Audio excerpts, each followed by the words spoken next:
Welcome back to Guitarisphere, my video blog about all things guitar.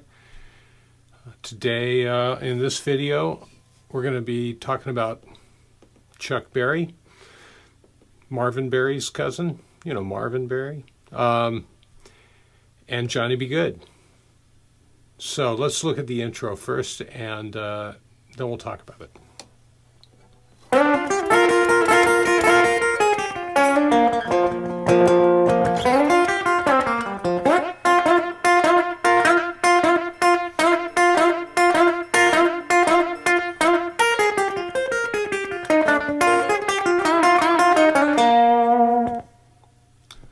There it is, more or less.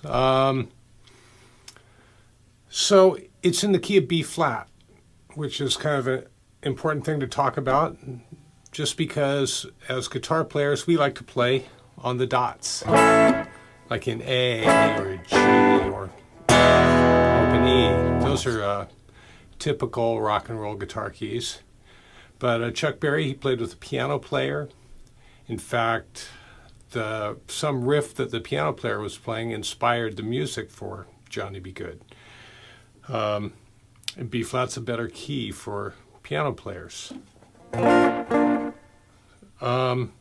So let's look at this chord right here. It's a B flat bar chord. Some might call it an F style bar chord, which is really an E form, but we'll talk about that another time. Hopefully, at this stage of the game, you know your bar chords. And this is the first one you should ever learn, this bar chord right here. The opening riff is built right out of that chord. In fact, if I just played the higher part of the chord, it would be a B flat 6. So, starts with a little grace note slide where you pick and you slide at the same time from the 6th into the 7th fret on the G string. You can see that, 6, 8. And then what's called a double stop, playing on two strings at the same time. We're sliding from 5 to 6 on the first two strings. 1, 2, 3, 1, 2, 3, 1, 2, 3. Nice little rhythm there. Now he's going down. It's not the blues scale. It's a mode or scale that we call Mixolydian. 9, 8, 6. Except for this note. This note's not in the Mixolydian. It's a bluesy note, what we call the flat third. But it's just a way of getting into that note. Used again and again in blues, rock and roll, jazz, everywhere. Now let's look at that Mixolydian scale. B flat, our root here at the 6th fret.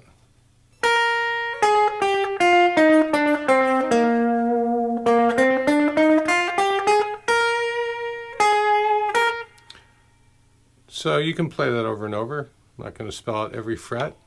I want you to use your ear.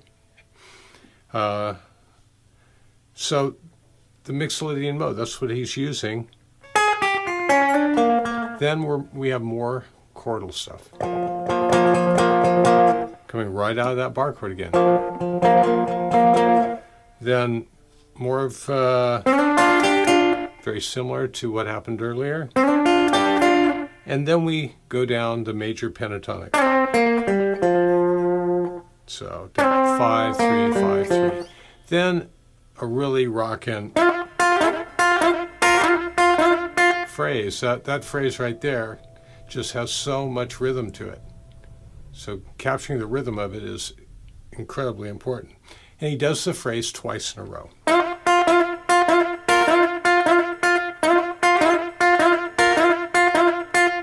Followed by one more slide right there. That's 8 to 10 on the G string.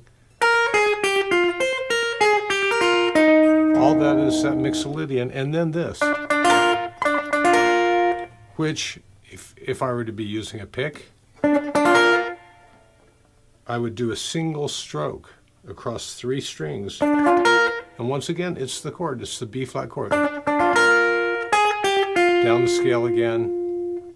Then I'm doing bends this time.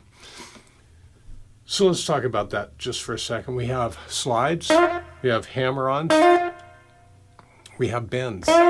We have pull-offs too, but pull-off is sort of the opposite of a hammer-on. They're all, though, slurs. And a slur is, the way I look at it, an expressive way of getting from one note to the next. Because basically, this whole riff, it's all the same note. So if you just played it, it wouldn't be too cool. It would just be boring. So we use slurs for expression. And at the end of this phrase here, back where I was, I'm going to use bends. I'm not sure if he did or not at this point in the song.